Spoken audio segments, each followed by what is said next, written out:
चल रहा है, इतने सारे केसेस पेंडिंग हैं, इसके बावजूद उसकी सुनवाई नहीं हो पा रही है। इसमें इतनी जल्दबाजी क्या थी? ये तमाम सवाल हैं आम लोगों का, और जो बहुजन समाज इसको कहते हैं उन लोग सवाल भी खड़ा कर रहे हैं। हालांकि हमारे साथ बात करने के लिए बहुत ही प्रखर, बेबाक और निर्भीक अंदाज में अपनी बात को रखती है नीतू हैं, राष्ट्रीय जनता दल के प्रखर नेता कह सकते हैं, प्रखर वक्ता कह सकते हैं, काफ़ी तेज तर्रार है।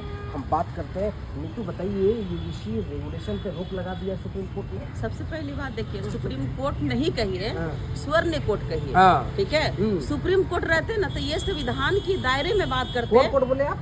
स्वर्ण कोर्ट, स्वर्ण कोर्ट, स्वर्ण कोर्ट, नहीं स्वर्ण कोर्ट, स्वर्ण कोर्ट। वो सुप्रीम कोर्ट मत कहिए, क्योंकि सुप्रीम कोर्ट जो रहते हैं ना वो संविधान का विधान चलाते, विधि विधान से, लेकिन ये चलाते हैं मनु विधान से। तो मनु विधान से नहीं चलती है, हमारे देश चलती है संविधान के दौरे में और संविधान की तौर तरीके से। तो ये स्वर्ण कोर्ट बोलिए, क्योंकि 10% के कारण ना इन्होंने अपने जाति को इन्होंने दिखा दिया। अगर ये पढ़े हुए लोग रहते ना तो ये इस तरह से बात नहीं करते। Chief justice of supreme court है। नहीं, एक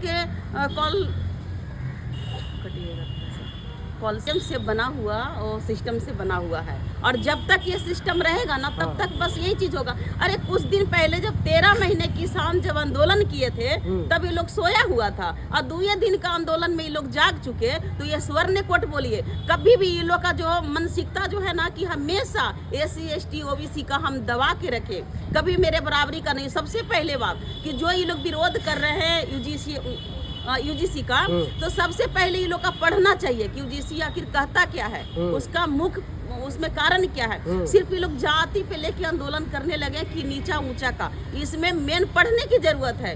यूजीसी एक ऐसी चीज आई थी ना जिसमें सभी का इंसाफ मिलता, उसमें सिर्फ SC ST OBC का नहीं था। अरे SC ST OBC का नहीं था, इस सभी के लिए था। आप बताइए पहले, सबसे पहली बात, यूजीसी का फुल फॉर्म क्या हुआ? यूजीसी का फुल फॉर्म हुआ कि यूनिवर्सिटी ग्रांट कमीशन, ठीक है। और इसमें जो नियम है ना कि जाति पाति भेदभाव सभी का है। ऐसा नहीं कि सिर्फ जाति को उसको चमार बोल देगा, कोई ब्राह्मण जाति का तो बोलेगा उसको केस कर देगा। आप लोग ब्राह्मण बोलते हैं। अच्छा बोलिए, अगर हम लोग ब्राह्मण बोलेंगे, अगर हम लोग ब्राह्मण बोलते उसको कैसा फील होगा? उसको तो अच्छा लगेगा।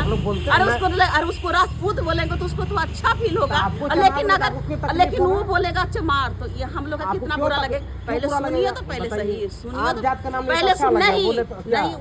अब देखिए, अगर किसी राजा को बोलेंगे राजा है तो उसको कैसा लगेगा?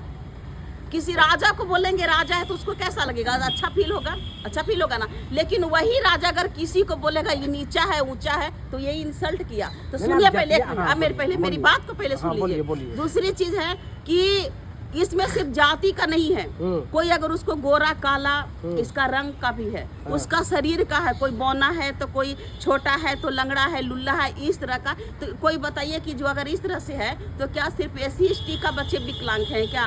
सिर्फ SC ST का OBC का बच्चे सिर्फ मतलब हाइट में कम है क्या?